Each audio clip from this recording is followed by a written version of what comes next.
Bonjour et bienvenue dans ce 19e épisode de Casserole. Ouvrir une table est toujours, entre autres choses, un choix politique.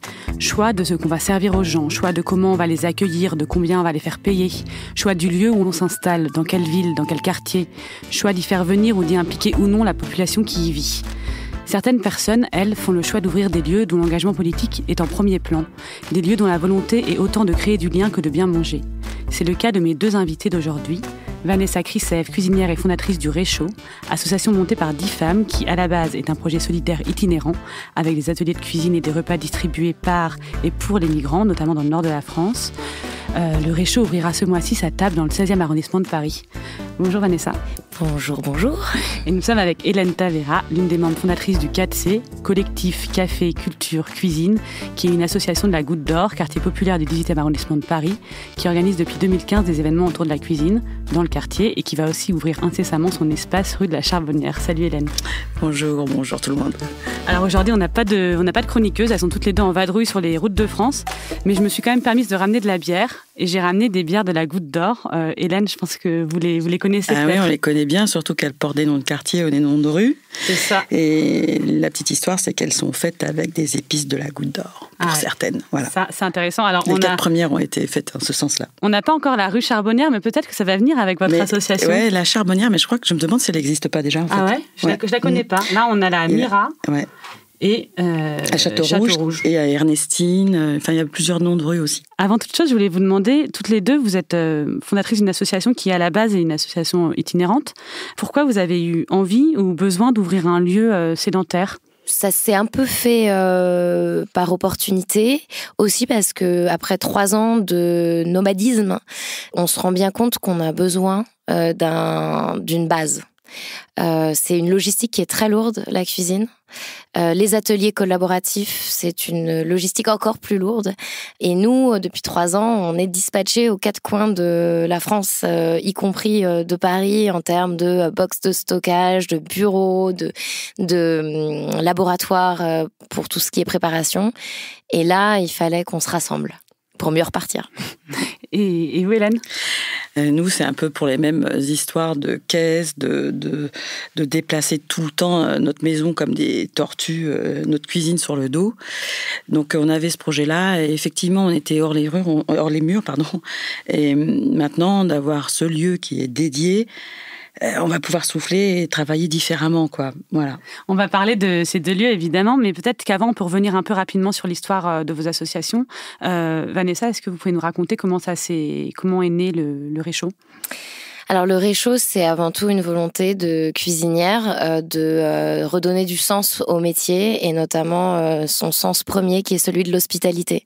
Donc en 2016, j'étais alors en Belgique et j'ai donc dans le contexte qu'on connaît après les vagues terribles d'attentats et la manière dont on a été percuté de plein front, j'ai été en contact avec ma sœur qui vit en Allemagne et qui me dit qu'elle a croisé par hasard un couple de réfugiés syriens qui est donc accueillis dans un pays qui dit accueillir 1 million de personnes réfugiées sur son sol et que ces personnes, donc un homme, une femme et 2 enfants, lui médecin, elle ingénieur, venaient d'arriver la veille en centre d'accueil mais qui faisaient la manche parce qu'ils avaient faim, parce qu'on leur avait servi de la soupe au porc au dîner et qu'ils n'avaient rien pu avaler. Et là, il y a une espèce de rupture, en fait, parce qu'à un moment, on passe par des longues phases de à quoi bon le monde est dur, et qu'est-ce qu'on fait, et colère, et déception, et ça. Mais ça a été un déclic, en fait, et je me suis dit que de par mon expérience accumulée ces dernières années de chef indépendante, d'animatrice d'ateliers de cuisine pour des entreprises ou autres, et mon métier d'actrice aussi, j'avais acquis un certain nombre de entre guillemets compétences et que j'avais envie en tout cas de les mettre au service d'un projet qui avait du sens. Donc ça a été tout de suite possible parce que des amis fidèles ont voulu porter avec moi cette idée, qui était même pas alors un projet, qui était investir dans une cuisine mobile, donc un food truck, partir à la rencontre des populations en exil et tisser du lien social entre personnes, population locale et réfugiés, grâce au langage universel de la cuisine. Et dédramatiser cette rencontre, remettre en mouvement, redonner confiance et apporter surtout de la joie pour remettre de l'humanité dans tous ces chiffres, en fait, et dans tous ces concepts, ces archétypes, tout ce qu'on... Être témoin actif de la crise de l'accueil en France et en Europe, en tant que restaurateur et restauratrice, ça veut dire quoi en fait à notre époque? Et c'est où l'endroit où vous êtes allé en premier, où vous avez posé votre food truck en premier? C'est allé très vite puisqu'en mars, l'idée a germé. En avril, moi j'ai arrêté de travailler. En mai, on a posé les statuts de l'assaut. Et en août, on était à Grande-Synthe avec 10 femmes derrière, un food truck qu'on avait acheté grâce à un crowdfunding. Donc plus de 700 personnes qui ont participé et qui nous ont fait confiance. Donc là encore, vive la solidarité et c'est ce qui nous donne des ailes. Plus, on a été lauréat, on a eu un prix, donc on avait 20 000 €, un food truck, des partenaires sur place, une mairie qui était incroyablement investi sur ce projet-là aussi. Et donc, Grande-Synthe, ça a été le lieu identifié parce que faire des ateliers de cuisine et apporter la cuisine sur un lieu précaire, c'est possible à condition que ce soit un lieu qu'on frustre pas. Et donc, il n'était pas question d'aller sur une jungle. Il n'était pas question d'arriver avec des caisses de légumes et des couteaux et des planches à découper et dire « Attendez les amis, d'abord on cuisine ». Donc, il fallait trouver le bon endroit et on connaissait rien à l'associatif, on connaissait rien à l'humanitaire, on s'était jamais retrouvé non plus proche des populations réfugiées. Donc, quelque part, on est allé vers ce qui nous semblait une évidence, puisqu'il venait d'ouvrir ce camp aux normes du HCR. On y allait en repérage. Il y avait beaucoup moins de centres d'accueil à l'époque. On a démarré comme ça. Et ça, on reparlera de Grande-Synthe parce que c'est une ville qui est très engagée aussi dans le bien manger et dans l'écologie. Le maire fait des choses géniales là-bas. Et vous, Hélène, alors c'est né comment le 4C? En fait, le 4C... À peu près à la même période d'ailleurs que le Réchaud. Hein. Oui, alors le Réchaud, nous, on a déposé nos statuts en 2015. Mais en fait, on a une activité depuis les années 2000, en fait. On était beaucoup plus lents. En fait, on avait une autre association qui s'appelait Mea Gusta. Et en fait, cette association faisait déjà de la médiation par l'alimentation. Et de fil en aiguille, on s'est investi dans le quartier avec les habitants. C'est un projet d'habitants aussi de quartier, de la Goutte d'Or. Et on a participé à toutes les concertations citoyennes, écouté les gens. On faisait déjà des ateliers culinaires sur le quartier. On était déjà dans les centres sociaux. On était assez identifiés grâce à Mea Gusta. Et puis finalement, on s'est dit, on était un peu veuve d'un lieu où justement on pouvait se réunir comme ça, faire des réunions, débattre à bâton rompu pendant des heures. Et ce lieu a fermé, on a ouvert un autre café qui est très chouette, mais dans lequel on ne peut plus faire tout ça. C'était un lieu où vous aviez l'habitude de vous regrouper, café de la Goutte d'Or, qui a changé de propriétaire. Oui, qui a changé de propriétaire. On avait bien tenté de l'acheter, mais on n'avait pas les sous. Donc, du coup, veuve de ça, on s'est dit, là, il faut qu'on trouve d'autres solutions. Et le 4C est né de ça, en fait, de cette dynamique-là. Et on l'a porté, effectivement. Donc, il y avait tout un discours déjà derrière, avec Mea Gusta qui existe depuis les années 2000, et tout autour de la médiation, de l'alimentation. Nous, on fait des visites aussi dans le quartier autour de l'alimentation de l'autre. Donc, on a vraiment investi ce champ-là, de l'altérité de l'alimentation, tout ce que ça voulait dire. Et du coup, en prodiguant des ateliers culinaires, en faisant découvrir la cuisine de l'autre, et les aliments de l'autre, c'est vrai qu'on a acquis comme ça un peu plus de reconnaissance chaque jour. Mais voilà, on a mis presque... On est en 2019, quoi. Oui, mais c'est bien, ça vit là, ça fait 19 ans du coup. Ouais, du coup, avec le 4C, quand même, c'est 4 ans. Mais c'est vrai qu'il y avait tout un passif qui était déjà là dans le quartier, qui vivait. Et donc, on voit comment sont nées vos associations. Et donc là, maintenant, vous allez toutes les deux au même moment. C'est assez rigolo, ouvrir des lieux, d'ailleurs, dans des quartiers très différents. On en reparlera. Comment vous avez imaginé ce lieu-là? Hélène, j'ai lu que vous disiez que c'était une pensée collective, donc un lieu aussi où on se nourrit de ce que veulent les habitants du quartier. Donc, comment concrètement, on imagine ces lieux-là et qu'est-ce que vous allez y mettre? Qu'est-ce qu'il va y avoir dans ces lieux? En fait, cette volonté collective, donc du coup, elle va se traduire en fait en un lieu. L'idée, c'est que comme on est un peu polymorphe et protéiforme, du coup, il va y avoir un lieu où effectivement on pourra porter des initiatives qu'un habitant lambda voudra faire autre que de la cuisine, mais c'est surtout l'idée de transmettre, en tout cas cette transmission culinaire, et puis aussi travailler sur les problématiques d'enjeux de santé publique, quoi. Donc il y a aussi ça, parce qu'on est dans un quartier, ce qu'on appelle un quartier politique de la ville, donc avec des publics fragiles, vulnérables, en fait où on conditionne toutes les vulnérabilités extrêmes, c'est-à-dire que maintenant un quartier aussi qui se gentrifie aussi, donc on fait le grand écart, on trouve l'épicerie fine et puis des gens qui n'ont pas à manger, clairement. Et entre ça, il y a des gens qui ont des maladies liées à l'alimentation, aux troubles de l'alimentation. Donc tout ça fait que nous, on s'adresse à différents publics sur le quartier, à ces publics-là, et du coup, on s'est dit, qu'est-ce qui va pouvoir nous rassembler là ? Et effectivement, à chaque fois, dans la Goutte d'Or, à tous les coins, ça sent la cuisine, quoi. Donc, est né ce lieu, cette volonté-là, de dire, oui, effectivement, moi, je voudrais pouvoir faire la cuisine. Déjà, des gens ont dit, moi, j'aimerais bien faire un goûter là, j'aimerais bien que... Et c'est né comme ça. Et donc, ces concertations citoyennes ont fait qu'on a pu se croiser et faire naître le 4C. Et donc, dans ce lieu, donc là, il va ouvrir. Vous êtes encore en train de faire... On est en travaux. On devrait être livré en juin, là, mi-juin. Voilà. Et pareil, comme le réchaud. Et donc, dans ce lieu, on va trouver une cuisine pro, une cuisine des habitants et un lieu, des espaces à vivre, en fait. Voilà. L'idée, c'est qu'il y a différentes dimensions d'entrée dans cette cuisine. En fait, c'est quand on est pro, quand on est amateur, quand on est habitant, qu'on n'a pas de cuisine, qu'on habite en résidence sociale, on peut venir, à l'image d'avant des fours banaux, des fours communaux, on peut faire venir cuire son pain ou cuire, je sais pas, ce qu'on veut, ou se faire cuire un œuf, tiens.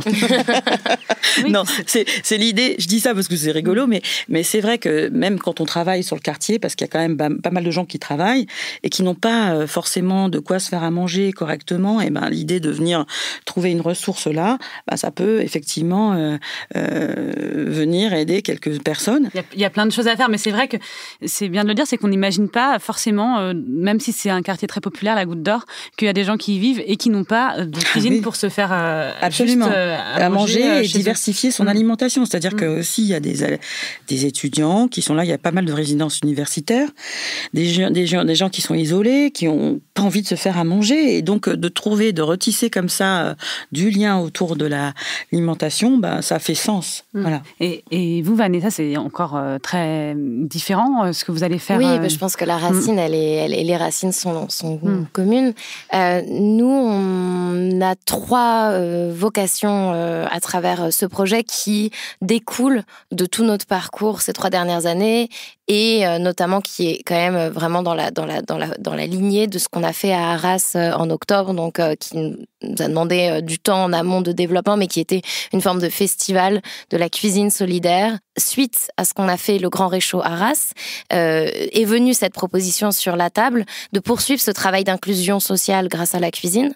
Donc il y a à la fois tout ce volet-là dans le projet de la table du Réchaud Excelmance, qui est un premier volet, c'est dans un quartier globalement assez inquiet vis-à-vis de l'ouverture d'un centre d'accueil pour personnes en exil.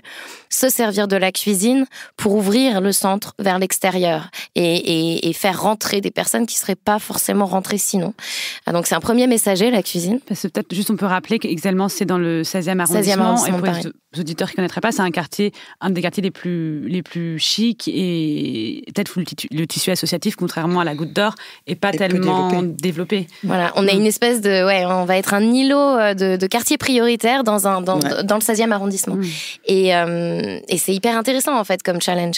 C'est de rassurer un public qui est... 28% de seniors, de familles, inquiets par rapport à des personnes auxquelles ils ne sont pas habitués.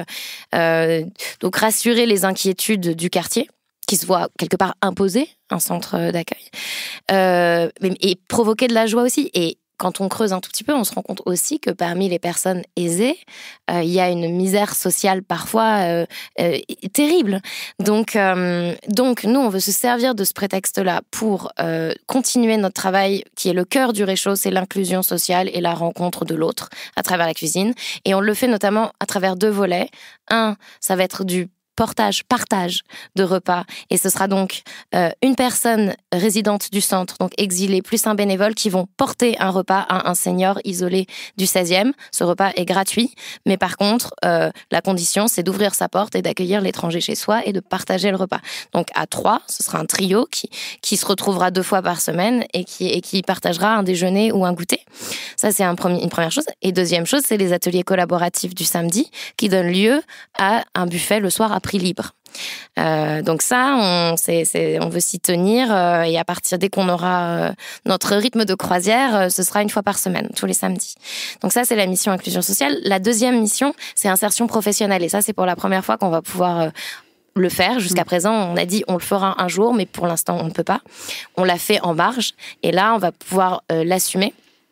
Et l'assumer d'une manière un peu particulière, c'est qu'on travaille avec ce qu'on appelle des DPH, c'est des dispositifs première heure, des personnes qui sont en situation très précaire, très éloignées de l'emploi et qui peuvent travailler entre 6 et 16 heures par semaine avec nous pour une remise progressive en mouvement. Et on le fait en fait en interrogeant toujours cette question de l'écologie en fait et de qu'est-ce que ça veut dire aujourd'hui restaurer, être restaurateur et restaurer le monde. Et ça, c'est un peu notre cheval de bataille, c'est de dire il n'y a pas de social sans écologie, en particulier en cuisine. C'est notre combat. Et donc, c'est comment est-ce qu'on fait une cuisine et comment on transmet une cuisine qui est basée sur, qui est fondée sur un impact positif global. On parlait de l'impact politique de l'assiette tout à l'heure, l'impact écologique, l'impact environnemental. Comment est-ce qu'on va réduire au maximum nos émissions de CO2 ? Ça passe par le contenu de l'assiette, mais ça passe aussi par le matériel, ça passe par la construction du menu au restaurant, ça passe par la gestion des fluides, ça passe par la gestion du plastique. On connaît les normes HACCP, les préconisations. Donc tout ça, c'est une réflexion globale et notre public, donc qui va être en insertion professionnelle, il va être aussi en lien avec nos fournisseurs qui sont globalement à Paris ou en Île-de-France, et ils vont donc apprendre le métier voir le métier de la graine à l'assiette pour concrètement comprendre et la saisonnalité et tout l'impact de ce qu'on met dans l'assiette. Donc il y aura des ateliers de maraîchage, apiculture, restauration des sols, avec notamment dans le 93 zones sensibles. Il y aura la fermentation avec les brasseurs parisiens. Il y aura le fromage avec la laiterie de Paris. Et même si ce sont des stages d'observation parfois ou des stages plus poussés, on tient à expérimenter ça. Et on le fait avec beaucoup d'humilité parce qu'on ne sait pas du tout comment ça va prendre, mais en tout cas, c'est la volonté. Mais en tout cas, ce qui est intéressant, c'est que dans vos 2 associations, à cette volonté de professionnaliser, donc c'est aussi de créer des métiers, une situation pérenne pour les gens qui sont en... Il y a 180 000 emplois à pourvoir en restauration. Il y a un énorme creuset. Travail. Ouais, en effet. Mais ça, c'est une question que j'allais y venir justement de quelle nourriture vous allez choisir, si vous allez réussir à avoir des produits bio, locaux, etc. Parce qu'on peut penser comme ça a priori, et c'est une chose qu'on entend souvent, que c'est des préoccupations qui sont éloignées des personnes qui n'ont pas beaucoup d'argent pour se nourrir, et que ces aspects-là, c'est des aspects auxquels on réfléchit quand déjà on arrive à joindre les 2 bouts. Peut-être qu'après on réfléchit à ces aspects-là. Et on parlait de Grande-Sainte tout à l'heure, qu'on cite toujours. C'est une ville du coup dans le nord de la France qui est plutôt pauvre, avec 28% de chômage et 33% de gens qui vivent en dessous du seuil de pauvreté. Et le maire Damien Carême, lui, a réussi beaucoup de choses sur le plan de l'écologie. La cantine, par exemple, elle est 100% bio, les transports publics sont gratuits. Surtout le Dunkerquois, ouais. Ouais, on trouve dans sa ville beaucoup de jardins participatifs, un corridor d'arbres fruitiers, et lui, il espère que sa ville va être autonome un jour vis-à-vis de l'alimentation. Dans les 10 prochaines années, ouais. Et ça, justement, lui, il dit dans une interview, la seule réponse à la crise, qu'elle soit sociale, migratoire, climatique, agricole, industrielle ou sanitaire, c'est l'écologie. En matière d'alimentation, d'énergie, d'habitat ou de mobilité, l'approche doit être solidaire et globale. Donc ça, vous le disiez, Vanessa, c'est quelque chose auquel vous pensez globalement en montant votre projet, mais j'imagine que ça rajoute des contraintes. Je ne sais pas si vous, Hélène, vous avez aussi ces problématiques-là. Bien sûr. Ouais. Nous, on est aussi concrètement dans l'alimentation durable. Donc, effectivement, on est dans cette démarche-là. depuis le début. Et effectivement, nous, on est dans une dimension quartier. C'est vrai que nous, on a moins bougé que vous.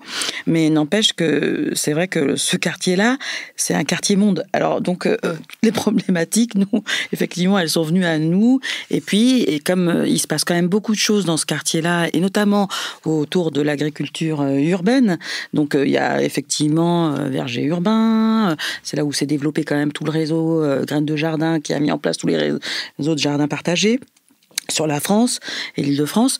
Donc effectivement, on est quand même bien entouré. Et cette dimension-là, effectivement, nous aussi, on s'en préoccupe parce que à notre petite échelle, nous, c'est vrai que de comprendre de la graine, comme tu disais, Vanessa, à l'assiette, c'est qu'on compte, on a un petit bout de jardin où on fera aussi de l'agriculture en bac aussi. Donc c'est aussi de remettre un petit peu de la conscientisation comme ça dans son assiette. Et ça nous préoccupe beaucoup. C'est vecteur de lien aussi, la terre. Voilà, reprendre ça en main, c'était vraiment pour nous, puis à la Goutte d'Or, par rapport à l'alimentation, c'est vrai que ça fait longtemps. Enfin, il y a la Louve qui est née, COP à Paris, la laiterie. Enfin, il y a une vraie dynamique autour de ça. Donc, on participe de cette dynamique aussi. Donc, effectivement, le discours se construit. Et plus on sera nombreux à le répandre, je sais pas, enfin voilà, l'union fait la force. Et se pose aussi, alors évidemment, la question du coût de projets cela, parce que on imagine déjà que ça a toujours un coût de monter un lieu, mais encore plus quand c'est un lieu social comme ça, il faut trouver un système de financement. Comment vous avez fait l'une et l'autre pour réussir à monter vos lieux ? Alors nous, ça a été au départ, une impulsion absolument pas réfléchie quand en 2016 on décide de faire ce qu'on fait. Puis très vite au retour de cette première mission, on se dit ok, on avait raison de le faire. C'est dingue ce qui vient de se passer, c'est dingue l'impact qu'on a. Maintenant, qu'est-ce qu'on fait ?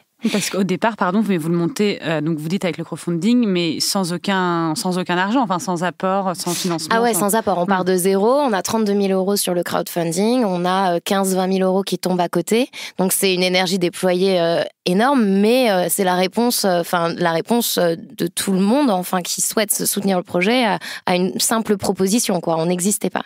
Et donc se passe en second temps, en fait, où on n'a pas réfléchi pendant 3 ans avant de se lancer, on l'a fait, et derrière on se dit maintenant. Et c'est là où tout le travail de la construction du modèle économique du projet commence et se fait d'ailleurs progressivement et continue à se faire parce qu'on continue à chercher comment être sur un point d'équilibre et comment arriver à s'émanciper un peu d'un modèle associatif que personnellement, je pense obsolète. En fait, je pense vraiment je crois beaucoup au modèle hybride de l'association qui repose pas uniquement sur des subventions parce que sinon ça rend trop fragile, quoi. En fait, on est trop tributaire et on sait à quel point les subventions sont coupées, en permanence remises en question. Donc, je pense qu'il faut un socle autogéré. Et un complément qui vient soit de la subvention publique, soit de subvention privée. Donc là, on a réfléchi d'abord avec Entropia ESSEC qui a accepté le projet. Donc on a été incubé parce que c'était qu'un business plan. Donc, on a découvert tout un volet de l'entrepreneuriat qu'on connaissait pas. Et on a été accompagné par aussi des accompagnateurs stratégiques, des entrepreneurs. Et donc on s'est vite dit, on a la ressource en interne, il y a de la demande, on est des cuisiniers, des cuisinières aguerris et on vient aussi du monde du traiteur. Donc, on a répondu à une demande. Et progressivement, en fait, tout en refusant, on s'est rendu compte que cette demande n'arrêtait pas d'augmenter.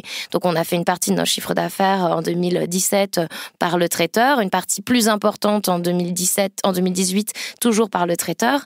Et on s'est dit, là, après le grand réchaud, ok, on va s'arrêter, on va se poser 2 secondes, on va réfléchir, on va structurer l'offre traiteur pour vraiment pouvoir faire décoller le reste. Et finalement, arrive donc ce projet de restaurant et de lieu sédentaire à laquelle on va donc jumeler le traiteur et l'événementiel. Mais ça, c'est notre socle commercial qui permet à l'association de poursuivre sa mission sociale. Donc, on a une partie qui est une partie commerciale dans l'association et une partie qui est une partie subvention. Et demain, on pense transformer ce modèle en modèle hybride où l'association détiendra une entreprise d'insertion et on fera redescendre l'activité commerciale dans une EI, quoi, une entreprise d'insertion. Et vous, Hélène ? Et nous, sur notre modèle économique aussi, on a été accompagnés, effectivement, parce qu'on n'est pas tous des entrepreneurs nés. Hein, on n'a pas tous envie, forcément. Forcément de l'être, exactement. Et effectivement, moi, je viens plutôt du monde associatif. Et du coup, c'est vrai que cette notion hybride et de l'économie sociale et solidaire, on y est aussi, parce qu'on a maintenant, de toute façon, dès qu'on monte des projets, on est très invités à devenir de plus en plus autonomes, et bon, c'est comme ça, hein, et tant mieux. C'est vrai que nous, notre action, nos projets ont été dès 2015 subventionnés. Mais du coup, c'est vrai que ce volet de professionnel, donc on le développe avec une cuisine pro, donc ce qui va effectivement générer une économie pour nous. Donc on est aussi clairement dans l'économie sociale et solidaire. Donc nous, là, c'est vraiment aujourd'hui, on est extrêmement subventionné. On a gagné le budget participatif, ce qui a pu nous faire décoller. Donc c'est vrai que là, on a eu des soutiens de la mairie énormes jusqu'à présent. Et c'est vrai que là, on vient d'être lauréat de l'Arc de l'innovation, par exemple. C'est vrai que ce côté hybride comme ça, où justement se mêlent professionnels et des habitants, en fait, où il y a de l'émulation, effectivement, ça, apparemment, ça a été reconnu, quoi. Et donc, il y a la question du financement, comment vous faites pour financer, et ensuite du prix que vous allez appliquer dans vos restaurants. Vous le disiez, Vanessa, ça va être un buffet à prix libre. Seulement le samedi. Seulement le samedi. Ouais. Et comment on décide, parce que c'est aussi pareil, politique, une volonté de savoir combien on fait payer aux gens qui vont venir se restaurer chez vous. Comment ça se décide ? C'est aussi le prix libre. Alors, il y a le prix libre aussi. Nous, on est vraiment, on travaille sur la discrimination aussi, toutes ces problématiques de discrimination effectivement alimentaire, parce qu'il y en a. Donc, toutes ces questions-là, elles sont dans la marmite.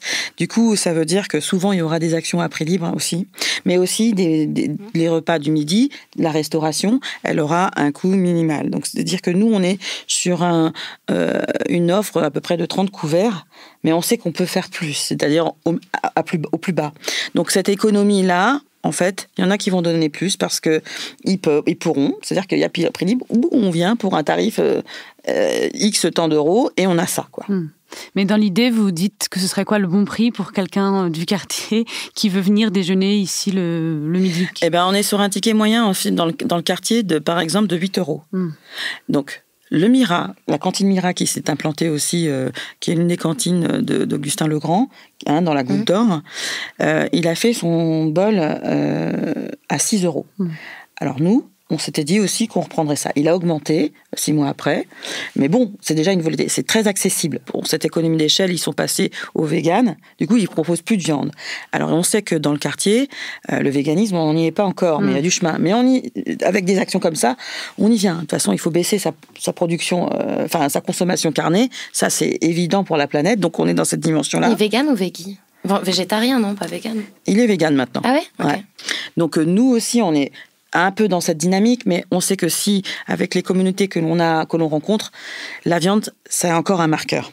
C'est très très fort. Donc ça, ces choses-là, on les travaille, nous, là-dessus, on travaille beaucoup, mais on sait que ça ne va pas se faire du jour au lendemain. En revanche, si déjà on touche le public avec ça, sur cette sensibilisation de baisser sa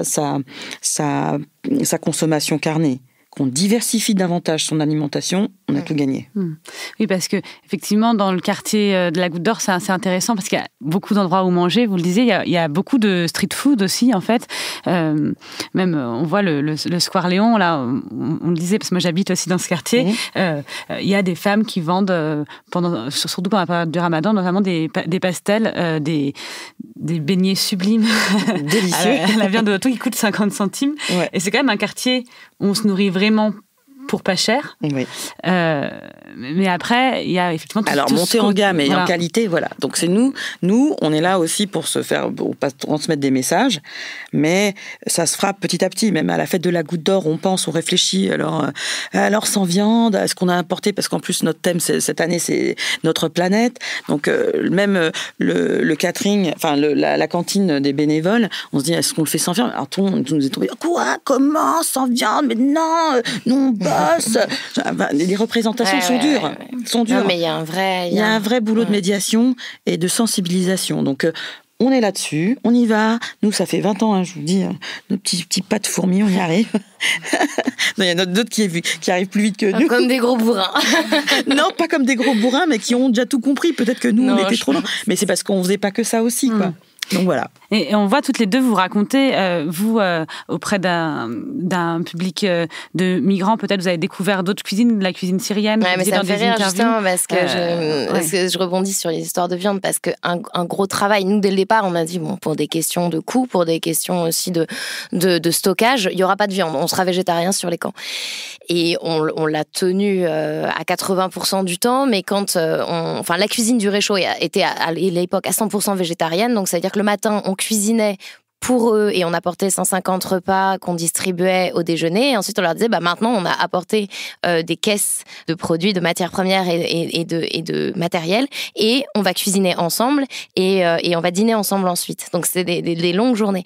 Et l'après-midi, ça nous arrivait d'avoir des dons de viande par le boucher halal de Grande-Synthe.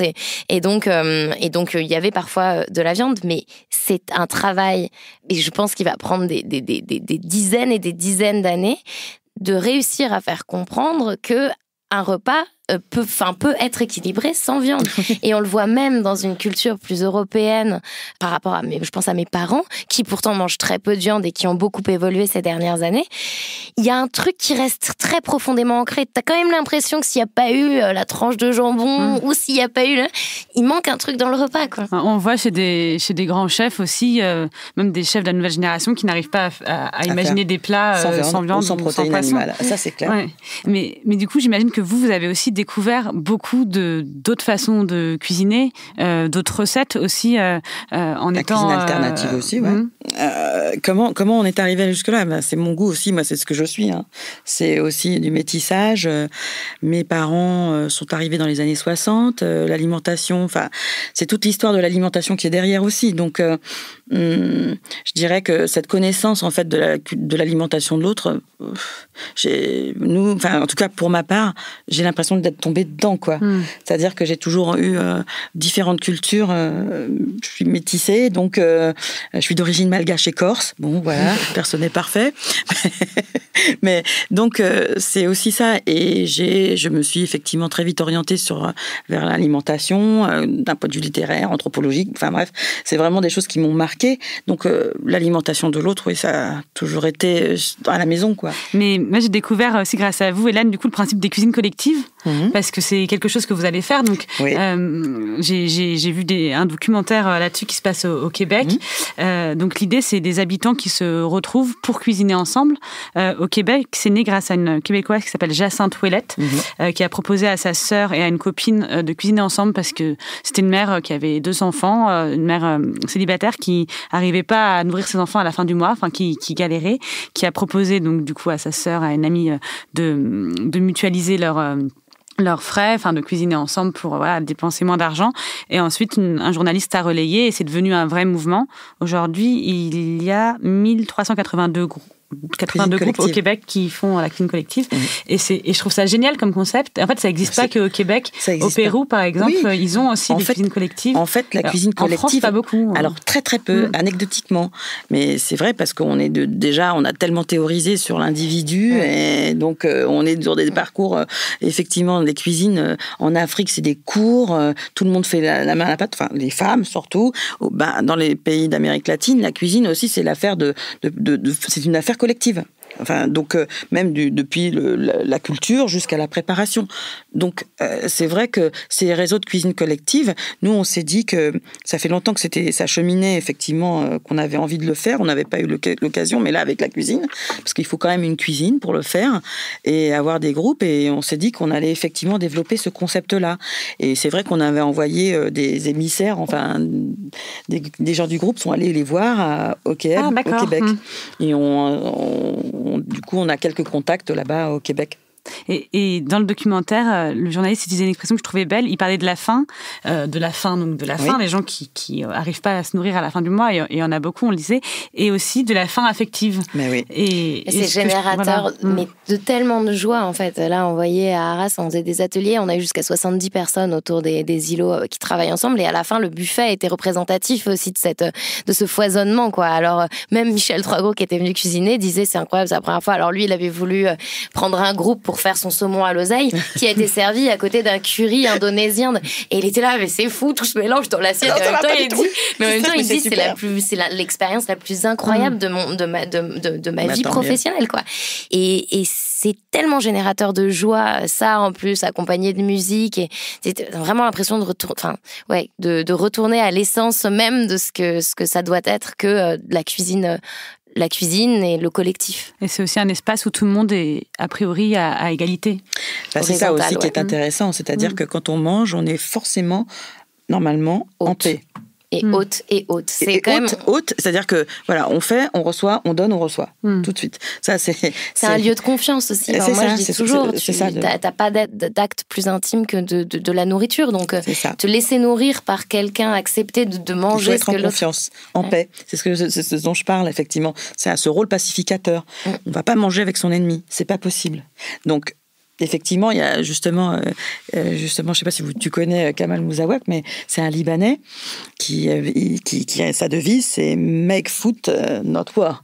Donc, il a tout un concept là-dessus, tablette sur la table. Il fait cuisiner des femmes dans ses restaurants au Liban, différentes communautés. Antagonistes, et qui arrivent à développer comme ça un service de restauration quotidien, et qui aussi fait travailler jusqu'au jardin avec des femmes qui vraiment ne se seraient pas rencontrées s'il n'y avait pas la cuisine. Donc ça, c'est merveilleux, c'est vraiment tout ce qu'on aime. Je pense que toi aussi, ça te parlait, Vanessa. Et c'est ce qu'on essaie de faire à notre petite échelle, voilà. Et c'est intéressant que tu dises petite échelle. Je suis passée du vouvoiement au tutoiement. D'accord. Parce qu'il en existe, en fait, quand on commence à regarder, il existe pas mal aussi d'initiatives comme ça. À Paris, on peut citer le Refugee Food Festival, Hello Ernest. Il y a aussi Aladdin qui s'occupe de Frigan Pony. Et on se dit que ces associations, elles sont montées grâce à la volonté, à la force de personnes particulières. Et est-ce que, ça nous questionne, est-ce qu'il y a un endroit où notre gouvernement est défaillant? En fait, l'alimentation, ce qu'il faut voir, c'est que derrière l'alimentation, il y a des lobbies énormes. Des enjeux coloniaux. C'est tellement énorme qu'on n'imagine pas. Enfin, le parcours d'une banane, derrière l'histoire de la banane, il y a quand même beaucoup de choses. Donc, ça fait vivre énormément. Bon, je cite ça en anecdote, mais manger une banane, c'est pas anodin. Aujourd'hui, dans la planète, sur le monde entier, on mange des bananes quand même. Donc, voilà. Donc, ça, je vous donne à réfléchir là-dessus. Mais en même temps, c'est vrai que se dire que à un moment donné, si on réfléchit juste un petit peu à cette banane qu'on mange, qui l'a fait pousser, comment, et comment elle parvient à nous, juste ce petit trajet-là, jusqu'à la peler, la mettre à la bouche, si on en a conscience vraiment de ce qu'elle donne, voilà, vous allez manger autrement. On peut que manger autrement. Ouais. Moi, je pense qu'on a un rôle de résistant et de militant, mais j'adorerais, je rêve d'un gouvernement de résistants. Je veux dire, si on n'a pas un gouvernement de résistants, on va dans le mur, et c'est ce que je reproche actuellement et à la politique qui est faite, c'est qu'ils sont pas du tout au bon endroit. Donc oui, je pense qu'il y en a énormément. Alors, je dirais pas que tous les sujets sont des sujets qui viennent pallier, parce que je pense qu'on a chacun un rôle un peu différent à jouer. Je pense qu'on vient en soutien. Par contre, des associations qui sont plus sur le mal logement, ou là, je pense à Aurore, ou à ça oui, je pense que clairement, ils viennent pallier à un manque du gouvernement et de l'État, et que c'est un réel problème. Ensuite, sur l'alimentation, j'aimerais bien un peu plus de résistance face au lobby de la part et on peut pas dire qu'ils ne prennent pas en compte, ils le prennent en compte, mais les enjeux sont tellement colossaux. C'est-à-dire que l'agroalimentaire, c'est tellement énorme. Alors, voilà, donc aujourd'hui, on en est là. C'est-à-dire que nourrir le monde, c'est un défi c'est un défi. Et encore le même Damien Carême, le maire de Grande-Synthe, qui lui a montré quand même qu'à une échelle, mais encore une fois à une échelle locale, on pouvait faire changer les choses sans forcément être dans une ville où les gens ont le pouvoir d'achat. Il dit aussi, il y en a marre de trimer pour instaurer des politiques publiques permettant de préserver notre avenir et d'exiger de mes administrés, donc les habitants de sa ville, des efforts quand l'État manque à l'appel et va même à l'encontre de ses propres engagements. Donc il y a quand même c'est une volonté politique. C'est que ça. C'est que ça. C'est politique. Là, la question de la volonté politique, c'est que là, depuis le mois d'avril, Damien Carême a fait passer l'équivalent d'un minimum social garanti. Donc il y a toutes les personnes qui vivent sous le seuil de pauvreté sont passées au-dessus. Et ça a été financé comment ? Ça a été financé en partie par la transition écologique, puisqu'il a passé tout son éclairage public en LED. Il fait 450 000 € d'économie à l'année. Et c'est ces 450 000 € qui permettent de rendre du pouvoir de vivre aux personnes. Donc, ça n'est qu'une question de volonté. C'est un cercle vertueux, politique. Il faut arrêter de dire que l'écologie est réservée aux bobos ou à une élite. Tu as raison, Vanessa, c'est que de la politique, voilà.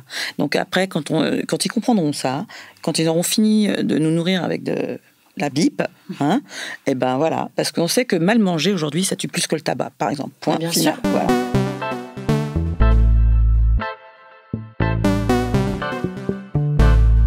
Merci à toutes les deux. On arrive à la fin de l'émission. Et donc, je vais vous demander à chacune une recommandation pour nos auditeurs, si vous avez le temps d'y réfléchir pendant cette émission. On parlait de cuisine végétarienne et de femmes. Donc, je ne peux que recommander le Mermoz, qui est un peu notre seconde maison, Manon Fleury, qui est la chef qui officie au Mermoz et qui cuisine les céréales et les légumineuses comme peu. Voilà. Après, j'avais une recommandation, on parlait de Notre Planète et je suis tombée en amour de cette série sur Netflix et c'est pareil, je pense que ça reconnecte. Et enfin, un livre, comme ça on a fait le tour. Je termine Le Problème Spinoza et j'ai trouvé que c'était un livre aussi très inspirant par rapport à ce qui nous rappelle de l'histoire. Merci, ça nous fait un bon petit programme culturel. Et pour faire court, moi, je feuillette un livre là, que j'ai acheté. C'était le livre qui avait été fait avec en vrac sur les femmes d'ici et d'ailleurs, donc que je recommande aussi comme lecture parce qu'il est assez joliment fait.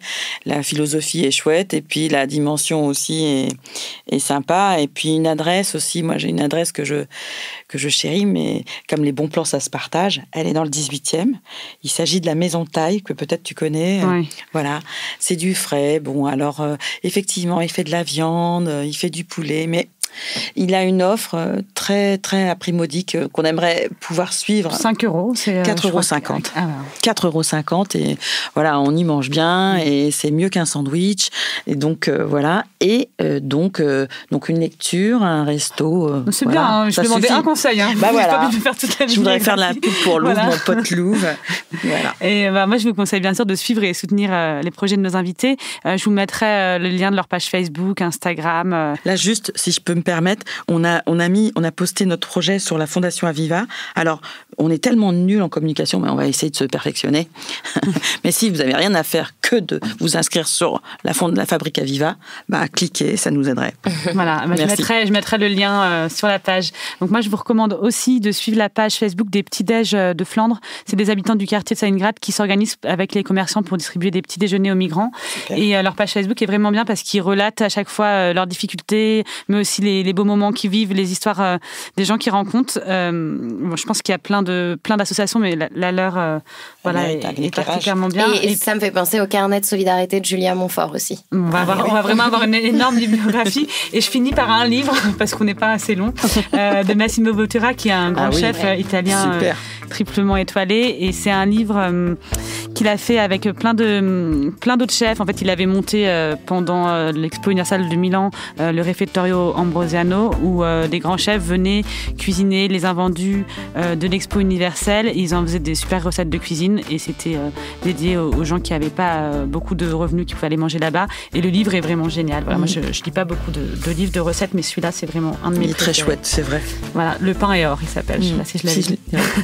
Je vous remets toutes les infos sur la page Facebook de l'émission et sur le site de Binge. Merci à Seb qui a réalisé cette émission. Je vous dis à dans 15 jours et en attendant, n'oubliez pas de bien manger. C'est important. Binge.